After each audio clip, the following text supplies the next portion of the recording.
മൃഗശാലയിൽ എത്തിയ ശേഷം പേടിച്ച് ഞങ്ങൾ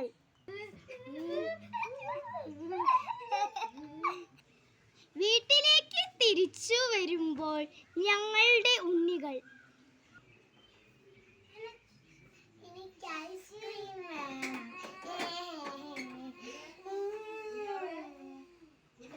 ഐസ്ക്രീം വാങ്ങാൻ കടയിലേക്ക് കയറിയപ്പോൾ അത് വേണ്ട അത് പൊട്ട ഐസ്ക്രീമാണ്. ഈ കോണ്ടോപ്പ് മതി. വീട്ടിലേക്ക് തിരികെ പോകുമ്പോൾ വാശി പിടിച്ചു ജ്യൂസ് വാങ്ങണം എന്ന് ചോദിച്ച ഞങ്ങൾക്ക്